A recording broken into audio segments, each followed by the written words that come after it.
Good morning to all of you. The time is 8 o'clock in the morning. I'm here in Lipa, Batangas, where we welcome you to the program Agenda. Thank you very much for joining us today, and thank you for subscribing to Cignal TV and watching Agenda on channels 8 and 250. And you can also watch Agenda on facebook.com/, one news ph if that's a bit shaky because of some signal problem, internet problems, then you might want to consider subscribing to PLDT Home Fiber Optic Internet. Okay, because talaga pong maasahan. And you can also watch us on YouTube, One News PH. And we would like to remind everyone to please stay safe, put your mask on, keep your distance from people, because in spite of improved situations, there are so many people who are traveling, going out, partying. Kagabi lang may kapitbahay kami din sa barangay. Puro fireworks kasi Halloween daw. Okay, anyway, as I mentioned, it's November 1 and many of you are probably missing our traditional activity of going to the cemeteries and remembering our dear departed and having your family reunions.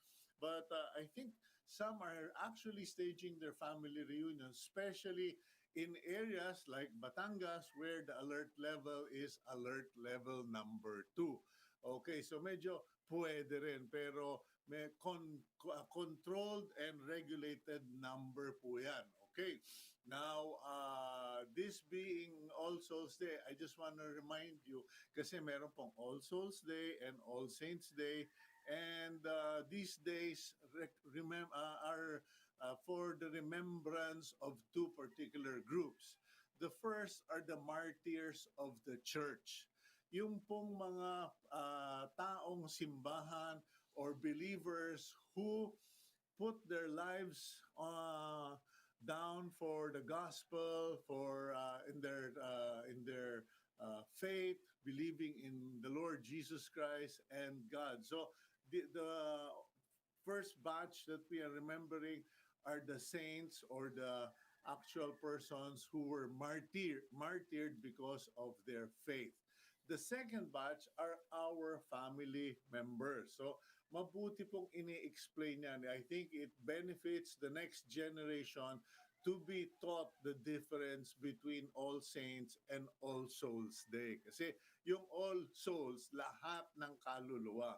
All Saints is particularly the believers who were martyred and dedicated their lives in serving God. Okay, now let's start our day with our daily starter. Don't be concerned for your own good, but for the good of others. Okay, bakit ko po napili yan? From 1 Corinthians chapter 10:24. Why are we starting the day with this reminder? Because here's the thing, there's so many people, Filipinos, who are going out, traveling, and just walking around because they are concerned of their own health, their well-being, their mental health, etc. And that's okay, okay? But also be concerned for the good of others because there are people, may ubo, may sipon, may trangkaso, lalabas pa, papasok pa, etc. Be concerned for the good of others. And today, because it's a holiday and because you might find yourself still at home, it might be also a good day to spend checking on others. Sino ba yung mga may pamilya o nawala ng pamilya? Because there are many people who lost family members and today being All Souls Day, All Saints Day, whatever, November 1, All Souls Day, medyo there are people who are still struggling with the pain of losing someone due to COVID-19. Masakit pa, mahapdi pa, mabigat pa. So please, instead of being concerned of ourselves, let's be concerned for others as we are taught in the First Corinthians letter, chapter 10, excuse me, verse 24. Okay, so that's our, sorry, talagang hirap. Pag nagpahinga ka ng 2 araw, ay, nako, parang diesel, lalo na kung tumatanda. Let's now go to the front page of the Philippine Star. The headline, government urged save Q4. Parang God save the Queen. Eh. No, God, ito, save the fourth quarter is to alert level 2. Presidential Advisor for Entrepreneurship, Joey Concepcion, has reached out to government and his associates to please help save the last quarter of the year. October, November, December. Medyo huli na sa October. November, December na lang ang labanan para ma-save ang economy, and in order to do that, the government and the IATF needs to ease Metro Manila NCR to alert level 2 because there are so many people who want to work, who need to run their businesses. And Concepcion is asking the Pandemic Task Force to place Metro Manila under alert level 2 by November 15 since the vaccinations have increased and there has been a decline in new coronavirus infections in the area. Yan po. So yan po ang headline. That's the headline of the Philippine Star. Now let's go to the header on the front page of the Philippine Star. Comelec inks deal with Dennis Uy linked firm. Kasi po, may firm, Dennis Uy, the alleged crony of President Duterte, the businessman who owns Udena, the businessman who owns all the petroleum companies, etc., he is linked with this F2 Logistics. Matagal na rin naman po itong F2 Logistics. F2 Logistics actually won a contract with the COMELEC to deploy. Transport sila. Logistics company, delivery service, etc. They were able to win contracts with the COMELEC for Luzon, Visayas, and Mindanao at the tune of 123 million, 121 million, and 186 million respectively. Medyo politika o intriga dito because Dennis Uy has become a very controversial individual due to the Chevron Shell sales doon sa Malampaya sa project. Okay, now further. Here we go. The World Health Organization to the G20, okay, and COVID vaccination crisis. Nakiusap, the World Health Organization leadership has appealed to the members of the G20, the 20 most prosperous countries in the world, to please help supply vaccines to the poverty-stricken, poorest countries in the world, not out of charity, but because it is to your interest as well. Because if the poor nations in the world are not vaccinated and the rich countries are all vaccinated, guess who is going to keep incubating and transferring and mobilizing the coronavirus? So as far as World Health Organization is concerned, it is in the G20's power to share the solution. Okay. And we have this photo of Reverend Father Reginald Malikdem. Okay, blessing urns brought by devotees to the Manila Cathedral yesterday. Yan po yung sinasabi ko. That's what I was saying, that there are families, people who are still struggling with the loss of a loved one due to COVID-19. And many of them cannot even find the strength or courage to inter the ashes or the urns of their loved one. Parang ang hirap bumitaw, hindi makabitaw at hindi mailayo sa kanila because when someone dies from COVID-19, uh, there's usually no goodbyes, no embraces, no tragic crying. They just wrap up the body, cremate the body, and give you an urn. And not only have you lost a loved one, it is like you have been robbed of the process of mourning. Okay, so that's the front page photo, the main photo of the Philippine Star. Now going to the other news, 77 million Pinoys is the goal to be vaccinated by the year end. Yan po ang sabi ng DOH over the weekend.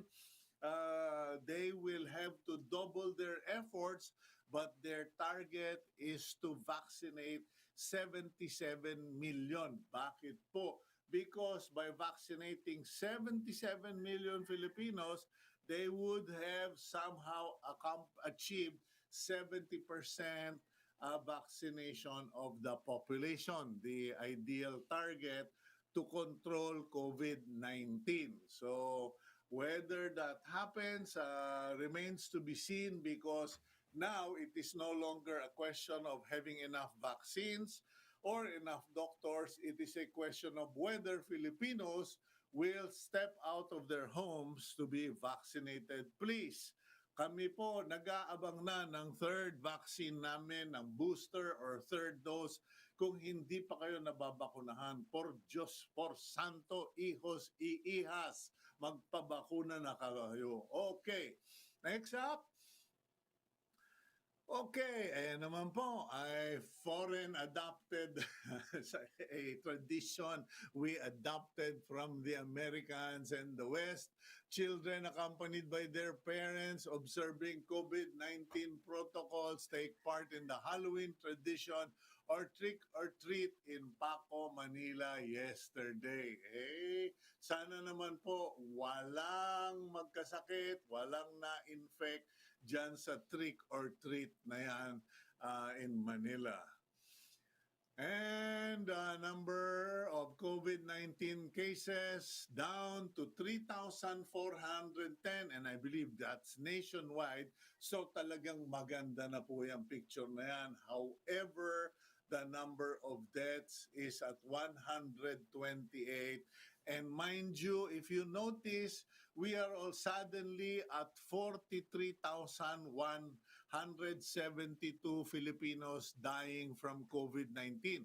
Yan po, biglang sumipa. It suddenly hiked, surged over the weekend because if I'm not mistaken, we had the highest one-day record of deaths from COVID-19 last Saturday, Sunday. It breached the 200 plus number. Hindi ko na lang matandaan, but I saw it. And if you notice, because when we were last talking here on Agenda last Friday, we were only in the 41,000 something or 42,000. Ay biruin yan, 43,172. So there has been a lot of people, a lot of people died over the weekend. So mag-ingat po tayo. Okay, now let's go back to the,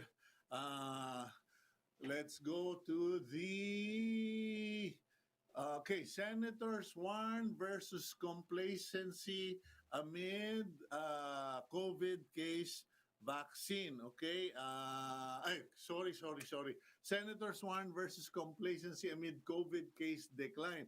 Kasi yan po, no, medyo marami sa atin. There are a lot of us who are now so, matter of fact, going out shopping, making pasyal, and Senators Panfilo Ping Lacson and what you call it, Senator Sani Angara, both issued statements over the weekend uh, reminding the public, please do not be complacent.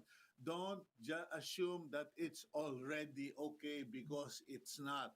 I personally share their concerns because the worst thing that can happen, ladies and gentlemen, is if we all contribute to another spike or a surge, mala-lockdown po kayo sa Pasko. So ngayon pa lang mag-ingat na tayo, okay?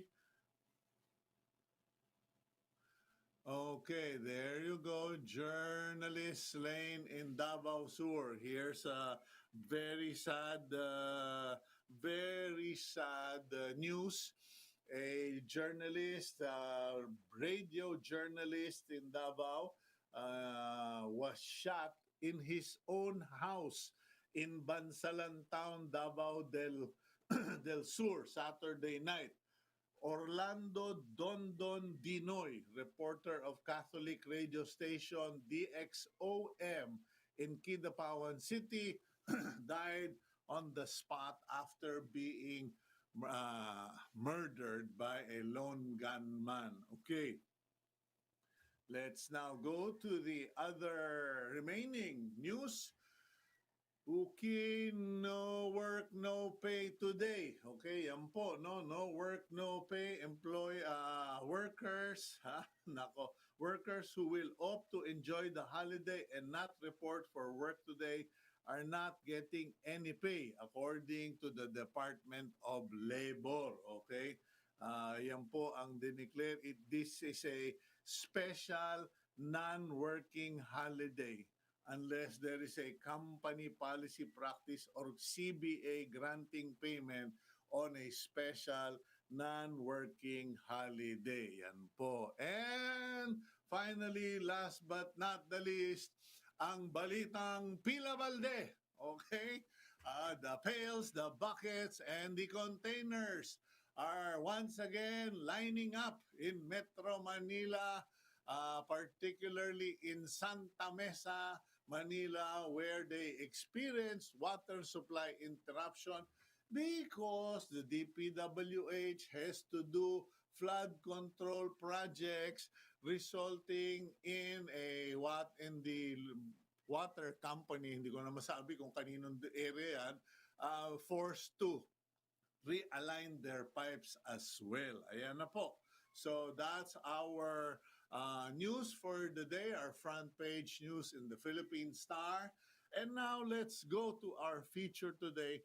Many of you who read the Philippine Star, particularly my column in the Philippine Star entitled Cito, know that for about 2 weeks in a row, I had done pieces or articles regarding the smuggling of luxury sports cars, and particularly yung pong mga Ferraris. Now, many of you will say, sasabihin, ito, malayo sa sikmura at sa panaginip ko yung mga Ferrari na yan.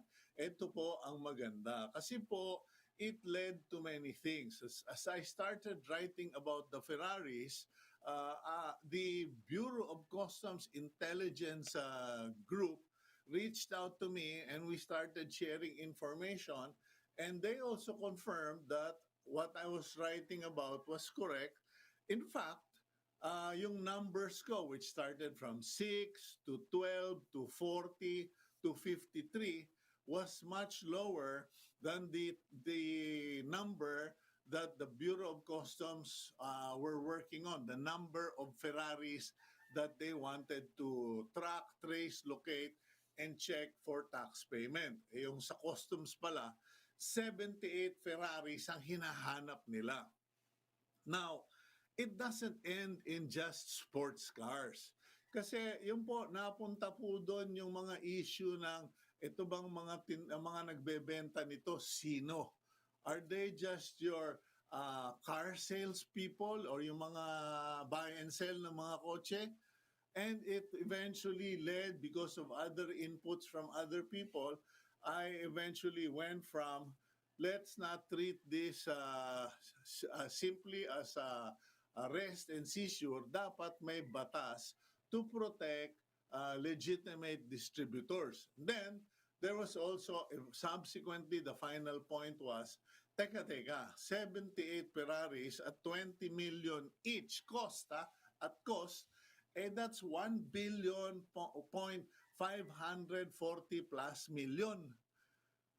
Sabi ko, teka, walang ganyang pera itong mga nagbebenta ng kotse. May pumupondo nito, and definitely these are not banks, because banks nowadays are not crazy to fund this kind of operation and high risk. So it led me to the conclusion that this is money laundering. So let's give a little time to the Bureau of Customs kasi they are well deserving of their efforts regarding anti-smuggling campaign. And para naman malaman ninyo na yung BOC hindi na lang puro bad, may good din ang Bureau of Customs. Let's speak to the spokesperson of the agency, Assistant Commissioner of the Bureau of Customs, Jet Maronilla. Good morning, Jet. Welcome to the program. Good morning, Cito, and good morning to all those that are watching your program. Pasensya ka na, Jet, kasi may nagtanong, di mo ba kilala si Jet Maronilla? Sabi ko, ito bang edad ko to at araw-araw ko nag-i-interview, maalala ko ba kung sino yung kamag-anak ko? Have I ever actually interviewed you on the program? Before, sir, I think, yes. You did already. One time lang. One time po. In what? Almost 4 years. Naka-one time I think, sir. I think sana madalasan, because as I pointed out, it is unfortunate that the Bureau of Customs only get featured when you have a arrest and seizure, or when there is someone in the BOC being accused of corruption. Sabi ko, parang wala nang nagawang mabuti yung BOC pag iisipin mo. So let's talk about the accomplishments and the activities of the BOC. First up, let's begin with the BOC efforts on chasing down all of these luxury vehicles and luxury goods na are finding their way below, with taxes, ano ba yun? Tawag mo doon? Ano bang tawag doon? Underpayment of taxes? Ano ba yung gamit yung term dyan sa customs? Ang gamit naming term, sir, is undervaluation. They undervalue their goods because our duties and taxes are ad valorem, no? Yun ang technical term. Meaning, the basis for imposing the rates of duties and taxes are based on the value that our importers declare. So if you lower your value, you will be able to lower the payment of duties and taxes that you will pay the government. Okay, now, so they undervalue their goods. Now, para ma-appreciate ng mga manonood, why is this so important that the BOC goes after this? How much money is the government losing in this non-payment or undervaluation for taxes that's going on? Let's say, for example, for the luxury items industry, no, like cars. Cars are a major source of our revenue. Among the top 10 revenue makers of the Bureau of Customs are taxes coming from luxury items. So this is what we classify as highly dutiable items, sir. So it's very important that we're able to know that the declaration for us, number one, is correct.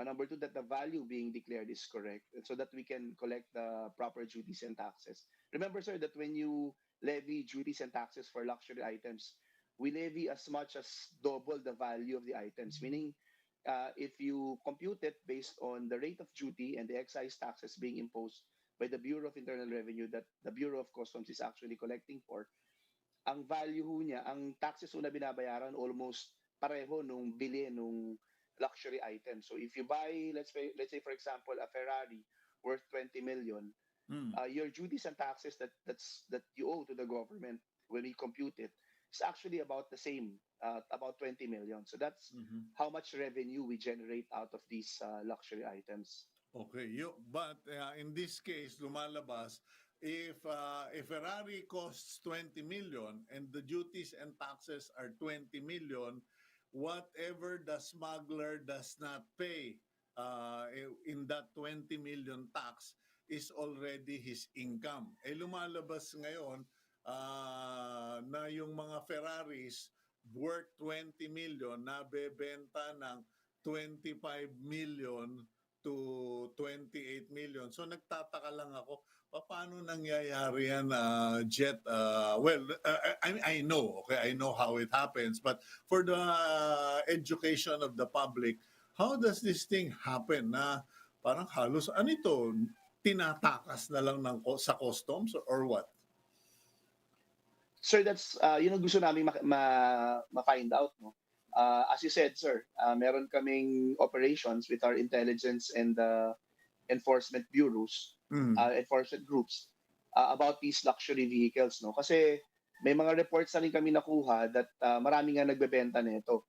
And yet, we want to make sure na itong mga to dumaan sa amin. Meron din, we're checking our records also, and it seems that some might not have been brought through the proper channels sa bureau. Yung Mm. iba naman, we're going to check yung value ho, no? So yun lang, yun yung goal ho namin. Kasi nga, tama yung nasabi niyo sa article niyo, masyadong mura yung benta eh. If you look at how duties and taxes play out in the total cost of these items, they should not be selling these items at that very low prices. But again, there are also modus na baka mamaya na ang dineclare is brand new pero tapos mababa yung value pero second hand naman pala ang Yun, ang ang galing, cost. ang ganda ng sinabi mo na yan. Kasi, ladies and gentlemen, there is a prohibition. Bawal pong magpasok ng second hand na mga sasakyan. Okay? Now, there is, if I remember, a 500,000 peso excise tax levied on second hand cars. So, pero Jet, ano ba ang rule ngayon? Pwede pa bang makapagpasok ng second-hand vehicle pero bayad ka ng 500,000 or bawal na talaga? Sir, totally bawal na ho. That's the Mm. protection that we give to our dealers, no? Legitimate dealers na nagpo-provide ng investment, nagpo-provide ng trabaho sa atin. So para hindi sila makompromiso, what the law or EO 156, Executive Order issued by President Gloria Macapagal Arroyo, Mm. uh, totally bans the importation of second-hand vehicles unless, of Mhm. course, you fall under the exceptions. OFW kayo, returning resident, Mm. yun sa mga yon, pwede ho. Kaya members of the diplomatic corps, Mm. nababalik dito, pwede ho yun, yung mga yon. Very, very exceptional ho yun. But to Okay. actually bring in second-hand cars for sale or for personal use of persons na hindi naman na nagbibilong dun sa class na yun, totally bawal ho yun. Yung sinasabi nyo amendment na may fine lang na babayaran, I think that was already clarified that those are not applicable anymore, and that the prevailing rule is that second-hand vehicles are totally banned from importation. So in effect, your suspicion or you're saying that many of these luxury cars that are coming in aren't latest model. Kumbaga, hindi sila talagang pinakabago, pinalalabas lang na bagong modelo, pero in actuality, they are maybe 3 or 4 years older. Am I correct? Yes, sir. That's a very big possibility. How else will Ayun. they be able to sell it at that low price and still maintain their cost? No. So Okay. yun ho yung aming bida. Paano mangyayari, Jet, kung may nakabili? Hindi ako kasi wala akong ganyang klaseng pera. Ako ay 20 years older or older ang binibili ko. Hindi 20 million or newer. Ano? Pero matanong ko lang, what if somebody honestly buys a car believing, kasi pumunta ka doon sa showroom nitong mga vendors na to, magandang showroom, madaming mga kuti-kutitap, And then may binibigay siya yung papel at sinabi siyang, sir, tax paid do yan, walang problema. And may binigay pang BOC tax payment. And then biglang ni-raid ng Intel group ninyo at hinuli, paano na yung buyer in good faith? Yun yung problema, sir. No? The buyer in good faith, ang protection lang na makukuha mo dyan is that hindi ka namin nahabulin for violation, penal violations ng batas namin. Meaning, hindi ka makakasuhan ng smuggling, kung ano man yung mga fraudulent acts for bringing in the cars, hindi ka may involved. But ang malaking problema mo, syempre, yung proseso ho kasi namin sa batas, no? Ang hinahabol namin dyan yung kotse. So whatever you paid for that car, kung nakita namin na may fraud, wala na ho yun. Masiseize namin yung cars. Now, if there's really no fraud but there are deficiencies because you're now the owner, for you to be able to get fully yung ownership mo nung kotseng yun without any liability from the government, ang mangyayari ho, kayo pa sasagot nung difference na yun. But of course, you can always run after the one that sold you those cars, no? And cooperate with us so that we can properly investigate them. But again, may mga masakit ng ulo na kasama yan kapag medyo nagka-problema yung papeles ng kotse mo. That's why, of course, we don't discourage people who wants to really bring in and import cars, luxury cars, as long as they comply with the requirements of the Bureau of Customs. Pero Meron ba kayong, sorry Jet, kasi Yes, sir. siguro this is something that you and me and everyone can work together, no? Meron bang system ang BOC, Bureau of Customs, similar to the LTO? Kasi sa LTO, if you want to check on a particular vehicle, kung ito ba registered, legitimate, etc., you dial a number, you put in the plate number, and lalabas, pati kung ano yata yung VIN number ng kotse na yon. Diyan ba sa BOC, do you have a system where before I even buy a car, a luxury car, I can send you the VIN number and kasi normally wala pa yatang mga plate number yung mga binibenta na yan, di ba? Or meron? Yung iba, sir, meron. May mga plate numbers, no? Others even have conduction stickers. Yung meron na nag-issue rin naman ho talaga yung LTO niyan. But what they can do, sir, is that we have two ways, no, that they can verify. Number one, online, we have our BOC Cares system. So they can, sa website ho namin, www.customs.gov.ph, meron doon portion about BOC Cares, yun yung aming customer care portal system at saka customer care feedback system namin. Pwede ho kayo magtanong doon at immediately sasagutin namin yan. Meron kaming internal sa amin na verification system at doon namin binibigyan ng feedback yung publiko through our BOC Care system. So email ho kayo sa boc.cares@customs.gov.ph, punta kayo sa website namin, may direktang link doon, pwede kayo magtanong doon via email chat. Mabilis din yung sumagot kasi number one, meron kaming talagang 7 a.m. to 7 p.m. Workers that are answering all your calls. Tapos may call center pa kami that we engage to be able to address these concerns. Number two, very simply, dun sa mga walang internet, text lang po kayo sa hotline 8484. So you send a text message to 8484 and then we reply to you. Okay, so text, ano ite-text ko sa inyo? VIN number, model ng sasakyan? Yes, sir. And your request to have them verified if duties and taxes have been paid. How quickly will you be able to respond? Kasi siyempre naman, kung gusto kong bilhin, pero siyempre, willing naman dapat ang buyer maghintay, no? Pero alam mo, yung mga salesman, ang gagaling, sir, may interesado dyan, meron nagtatanong na dyan, meron na nga gusto mag-down payment dyan, pero dahil mahal kita, bibigay ko na lang sa'yo. How quickly will the BOC be able to respond? Sir, it takes siguro mga 2 to 3 hours lang for us to be able to verify that. Because ang ginagawa naman ng mga call centers namin, binabato lang yan sa proper office. And those offices, we've automated majority of our data centers.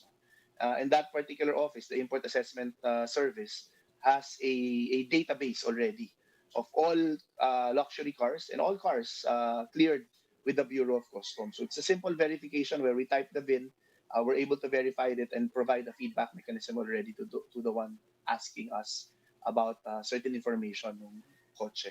Well, clearly, Commissioner Ray Guerrero acts quickly on mga ganitong mga issues kasi nabasa lang na, actually, nag-umpisa lang yung column ko, kakapiranggot.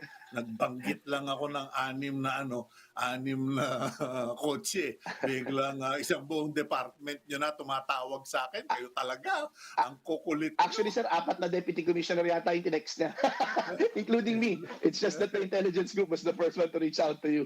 Oo nga, but eto, no, Commissioner Greg Guerrero really is on the ball, watching all of this.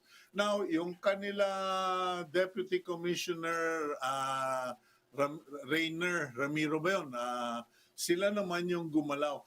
I'm just curious, do they only go out to inspect the suspected or reported outlets, or wala ba sila yung regular parang monthly go around dito sa mga dealerships or outlets na ito? Sandali, pakilabas nyo nga lahat yung mga kotse ninyo dyan, stencil natin and pakita ninyo, tapos counter check sa inyong data. Is this done regularly? Kasi parang to my mind, kasi nung nanghuli kayo 2 weeks ago, ang dami na raw nagpulasan marami raw na walang mga kotse, and they sought refuge in private villages. Yung mga nakaparada sa mga tindahan, biglang nag-uwian. May kapitbahay daw dyan sa bandang Green Hills overnight, may Ferrari, may Lamborghini at 2 Porsche. Sabi ng mga security, boss, meron yatang nanalo sa loto dito sa Weteng. Sir, that's a regular thing that we're doing now, no? Nagkataon lang ho kasi before this issue actually came out, we were concentrating on agricultural products. December ho kasi. When the bear months actually comes in, there are certain priority items na tinututukan namin para hindi naman mapahamak yung mga kababayan natin. So we tried to concentrate on those, but there's a team, specific team already on this already. And I think the instruction coming from Deputy Commissioner Ramiro is to have follow-up operations and regularly check already, no? Yung mga luxury items, not just I think cars, but other luxury items being sold online. Jet, matanong ko lang, no? Kasi parang curious na rin siguro mga Pinoy, ano pa ba yung mga ini-smuggle maliban dyan sa mga kotse na yan? The luxury items, sir, madami. Lahat. Yung bang sakit nyo sa ulo na kahit anong hulihin nyo, panay pa rin na smuggling. Yung totohanan ho, minsan nakikiusap din kami sa publiko, no? Yung mga madalas silang tangkilikin. Mga murang, pagdating ho ng pasukan, mga substandard at murang mga gamit pang eskwela, yan, sinisibro namin i-raid yan kasi we've had reports before, no, that even raincoats, yung mga raincoat na binebenta na substandard, the paint that was used were actually may lead content, so that if yung anak niyo pag ginamit yung mga ganong klaseng raincoats and it rains, the paint actually sticks to the skin and pumapasok yung lead content dun sa skin ng anak niyo without you knowing. Nakamura kayo, nalalason nyo na yung anak nyo. So, those kinds of things, no? Seasonal yan, sir. Pagdating ng pagmalapit sa June, yung mga school items, ngayon medyo nakaiwas kami kasi walang face-to-face, pero dumami naman yung smuggling ng electronic items kasi nagkaroon ng online classes.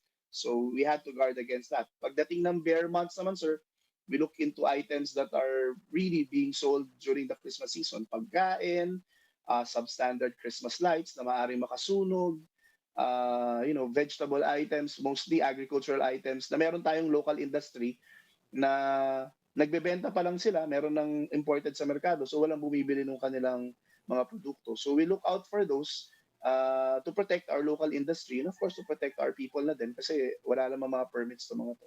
And of course, yung nahuli nyo, sir, that's round the clock. Ano yan? All year round, I think nagiging problema namin yan. January pa lang, I think meron na kami nahuhuli mag-yan sunod-sunod. Kaya nga, wala akong naging recourse yung Bureau, no? but to again recommend to the president yung pag nagdudurog kami to set an example kasi Mm. malalakas ang loob minsan ng mga Pero, smugglers pero eh pag na yeah, Jet, pag yes sir. wala ba kayong mga pinapakulong? Kasi alam mo pag dinudurog niyo yung mga Ferrari, Porsche, parang sinasaksak niyo yung puso ko. Napakagaganda sasakyan, panaginip ko laang yan. But you know, I mean, have we actually sent people to jail? Because the way I am analyzing this is not simple smuggling or undervalue of taxes. This is beginning to go to the realm of money laundering, as I pointed out in my articles. Ano? Kayo ba may napakulong ng mga ganyang tao or it's not provided by law? In the past, sir, may mga nakasuhan kami. May mga napakulong naman kami. But now, of course, we have to start with filing again of cases. Yan, siguro magandang angulo yan, sir. No? In fact, we're working with the Anti-Money Laundering Council now. And Mm. and that's one of the schemes that we're looking at. Kasi more than I think yung pag-file namin ng criminal cases, the Anti-Money Laundering can come in and freeze these assets. And Yun. link this to bank accounts and some other assets, no. So napakagandang angulo niyan, sir. And ngayon meron kaming renewed cooperation with the Anti-Money Laundering Council. And this is one of those that the commissioner has already instructed the intelligence group to flag AMLC. Okay, let's go for a quick break. And when we come back, let's talk about the other stuff that the Bureau of Customs is doing here on Agenda.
Welcome back to the program Agenda. I'm your host, Cito Beltran. With us is Assistant Commissioner of the Bureau of Customs, Jet Maronilla. Jet, medyo konti na lang talaga ang oras because it's only a 45-minute interview and may kasunod pa tayo, but also equally important. But I think what the public needs to know is the performance of collection of the BOC. Kasi in the past decades, binabanatan, always under collection. Mukhang nakaka-score daw kayo. Can you please share that with us? Yes, sir. In fact, we've been on target since last year. No? We've met, sir, the collection target in 2019, in 2020, even with the pandemic. In 2019, we were about 2 to 3% short lang. And based on projections, meron kami mga 7% talaga, sir, na margin of error. So in 2020, we exceeded our target even with the pandemic. Right now, we're on track again to meeting our target. For the first 10 months of the year, surplus ho kami by about, I think, about 2 to 3 billion pesos. So we're expecting to meet again the target for this year. But more than that, I think yung goal na namin, ang goal na ni Commissioner Guerrero is to collect as much surplus, no? Not just to meet the target, but to collect as much surplus because we're very sensitive of the fact that we're the second largest revenue collection agency of the government. And our contribution really helps in the funding for not just for the pandemic, but for the government to actually recover, for our economy and the government to recover from this pandemic. Okay, well, I tell you what, pag nakaipon ka naman ng mga kwento of Bureau of Customs personnel who have been exemplary and who have caught or intervened in certain criminal activities, let us know so we can give them honor and ma-feature naman sila. And at the same time, kung meron kang pwedeng i-firing squad, pakisabi na rin sa amin, ano? Para dito na natin talaga gayat-gayatin yung mga kriminal. Because I know Commissioner Guerrero is trying to find all of these people as well as Assistant Deputy Commissioner Ramiro mentioned that to me. Cito, talagang hinahanap namin. We need to get them because they are a detriment to the BOC efforts. Anyway, Jet, thank you very much for your time this morning, and I do hope this becomes a more regular activity between the BOC and agenda. Have a good day. Thank you, sir. And again, thank you for the information you've given us. Very helpful, sir. And have a good day, sir. And Wala, we hope wala. to speak with you Uy, again. huwag kang ganyan. Wala akong binigay sa inyo. Ako na nanunulog. Baka mamaya, nagtatago na nga ako dito sa malayo eh. Nananahimik na. Okay, thank you very much, Thank you, Jet. sir. Thank you, sir. Thank Have you. a Thank you. good day. Okay, yan po si Jet Maronilla, Assistant Commissioner of the Bureau of Customs.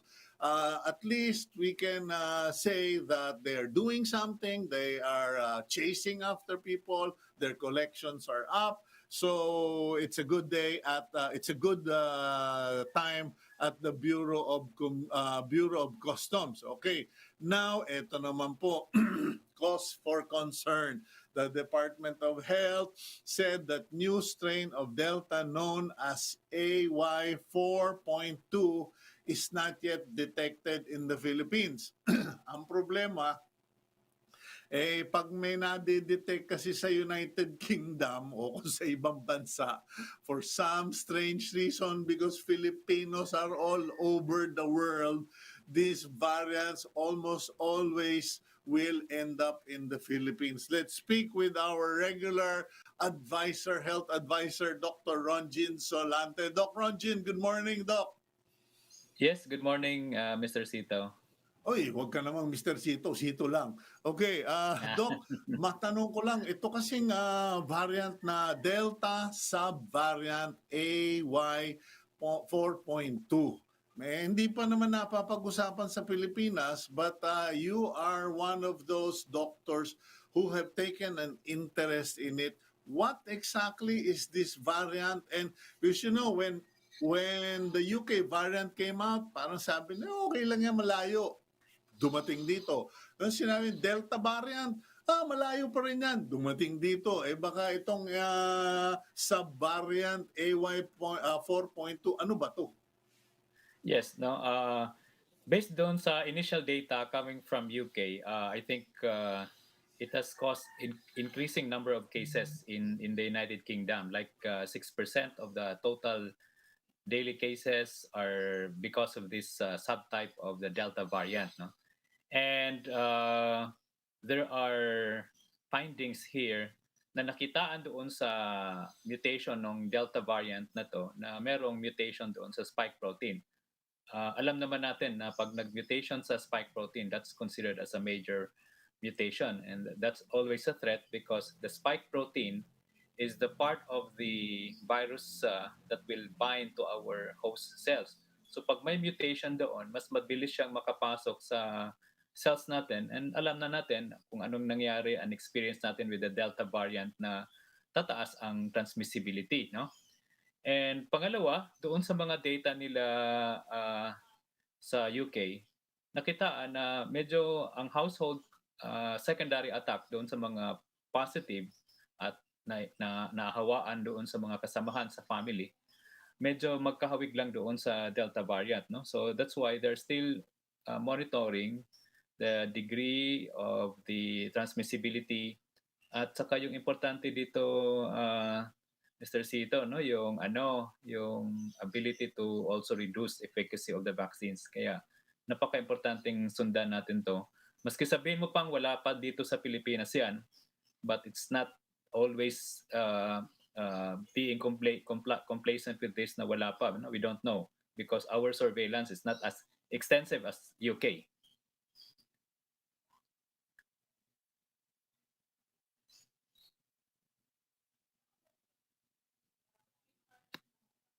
So, sorry, my fault. Kasi nakiki-jam yung mga tilaok ng manok eh.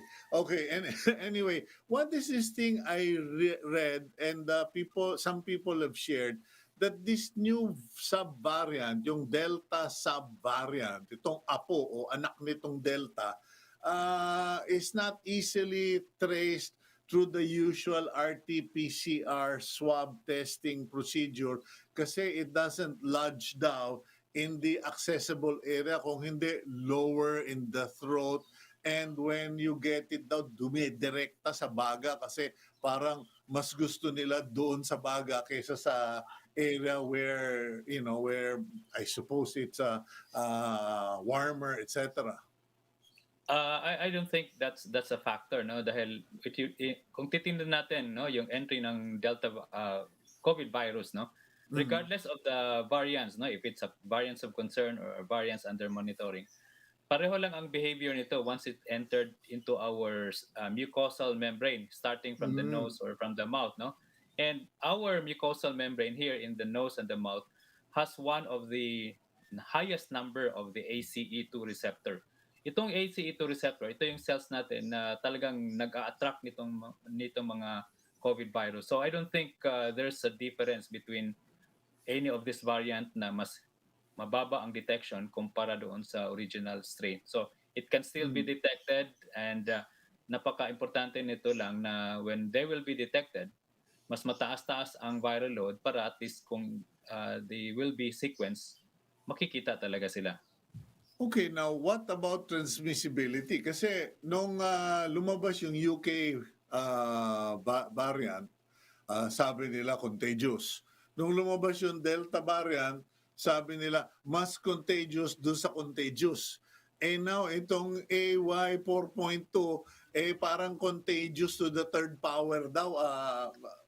What's your medical opinion?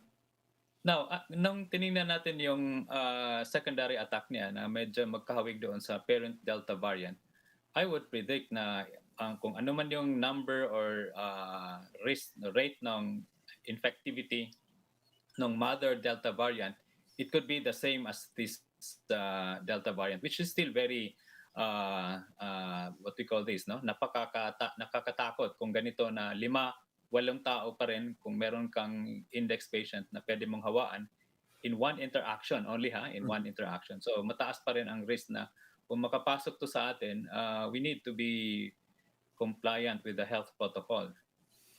How do we prepare, prevent, and defend the country from this type of variant? Is it the same standard procedures, or should we say na anyone emanating from UK and its associated nations should not be allowed entry? Paano ba yan? Kasi now the direction is to open borders now, especially in tourism. How do we protect ourselves? No, ang priority pa rin ng government natin dito is to strictly implement the protocols sa borders, no? Especially in the airport. Those coming abroad, regardless of what country are you, so they still need to be tested, even if you're fully vaccinated, no? They still have to be tested, and of course, no, yung quarantine procedure natin, papanatiliin pa rin natin yan dahil it's difficult to let our guards down on this matter na meron na namang variant. Ang problema nito, ang vaccination rate natin, kung ikumpara natin sa ibang bansa, no, yung nabakunahan, but I mean the total population is still very low, less than 30%, and we are really highly vulnerable for any variants of concern or variants under monitoring pag nakapasok. I just read the news this morning, the front page of the Philippine Star, and the target of the DOH is 77 million, or more than almost 70% of the population by end of 2021. So we essentially have 2 months to go.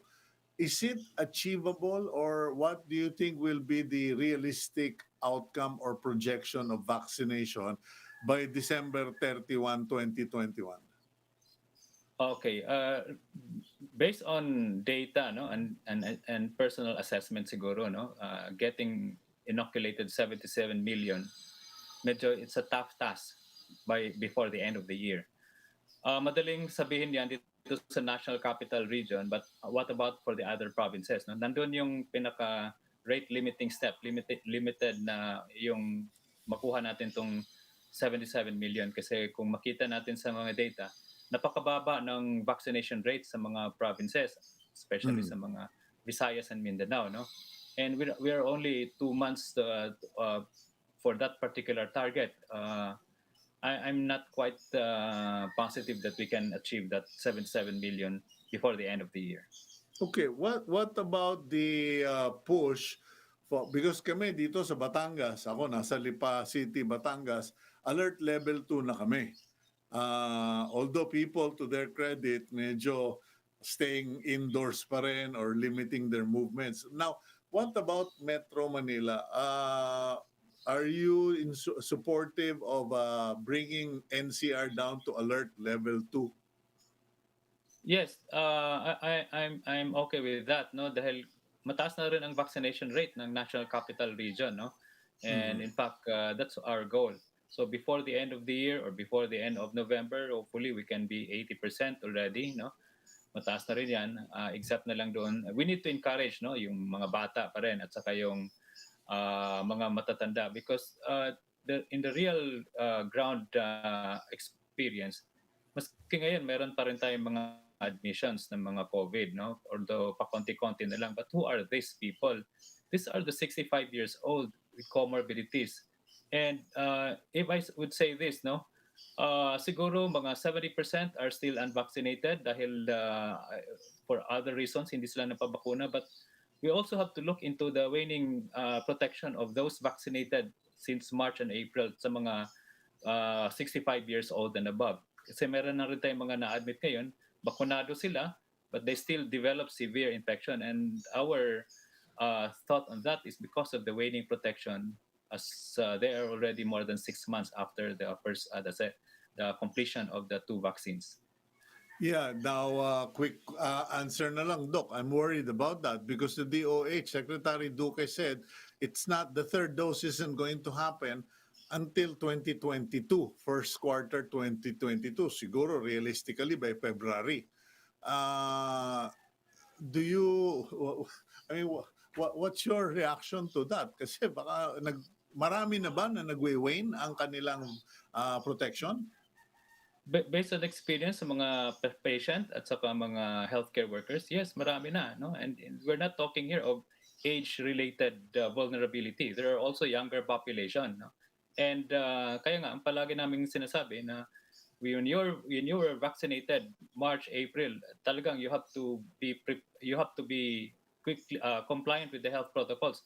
May mga gatherings, wag mo nang pupunta. May mga parties, wag mo nang pupunta. Paliban mo na yan until such time you get the third dose.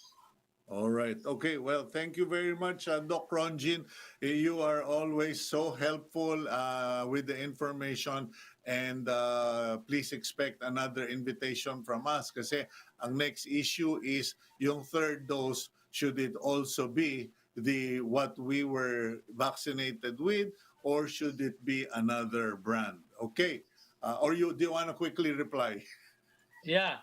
So marami na tayong data. Anyway, we're just evaluating first, no? The VEP are getting those information data, and hopefully in the next interview we can discuss that thoroughly and accurately. Okay, thank you very much, Dr. Rontgene Solante, as always, for your help. Have a good day, Doc. Thank you, sir. Thank you. Okay, yan po si Dr. Rontgene Solante. And now a new blessing.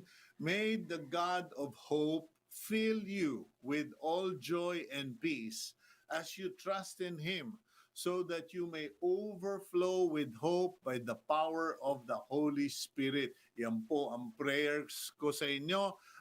That's from Romans 15. I'm Cito Beltran. Have a good day. Please keep it here on One News. And thank you for watching Agenda.